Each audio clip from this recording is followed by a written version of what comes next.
Train যাত্রার মাধ্যমে গন্তব্যে পৌঁছানো, বিশেষ করে ঢাকার বাইরে যারা যেতে চান সেখানে ট্রেন জার্নিটা এই যাত্রায় যাত্রীদের কাছে একটা আলাদা প্রাধান্য পায়।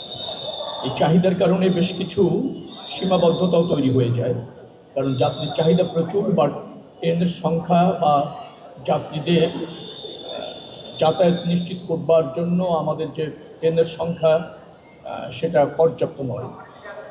আমরা 32,000 আন্তনগর ট্রেনে প্রতিদিন যাত্রার সুযোগ করে দিতে পারি। ঈদ উপলক্ষে আরও 25% বৃদ্ধি করে 40,000-এর মতো যাত্রী যাওয়ার সুযোগ করে দিতে পারি। বাট লক্ষ লক্ষ যাত্রী বাই ট্রেন যাওয়ার ইচ্ছা আছে।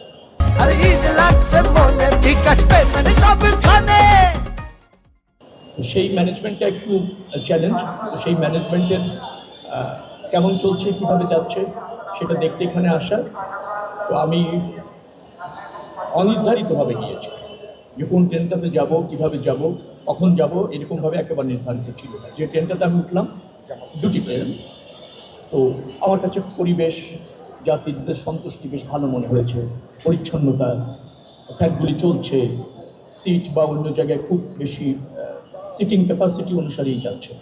যদিও আমরা ক্যাপাসিটির বাইরেও কিন্তু 25% টিকিট আমাদের দিতে হয়েছে যাত্রীদের চাহিদা বিবেচনা করে।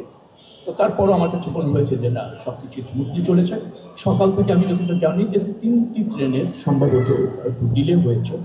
একটা হলো আসতে দেরি করেছে, সেটা হুইল স্লিপ করেছিল, সেটাও একটা অনাকাঙ্ক্ষিতভাবে ট্রেন লাইনের উপর প্রচুর খড়, ওটাকে বলা হয় ধানের অবশিষ্ট অংশ আর কি, খড় আমাদের এলাকায় যেটা বলে, সেটা নেড়ে দেয় আর কি, শুকানোর জন্য দিয়ে দেয়, তাতে স্লিপ করেছে হুইল। তো সেই কারণে সেখানে গিয়ে আবার আমাদের ট্রেন নিয়ে আসতে হয়েছে, রিলিফ ট্রেন দিয়ে তাকে আবার নতুন করে সচল করে নিয়ে আসতে হয়েছে। ওই কারণে একটু দুটা ট্রেন সম্ভবত দিলে হয়েছে, 2টি বা 3টি। একটা মনে হয় 20 মিনিট, একটা 1 ঘন্টা, আরেকটা মনে হয় 2 ঘন্টা হয়ে যাবে স্যার। এছাড়া বাকিটা ঠিক আছে।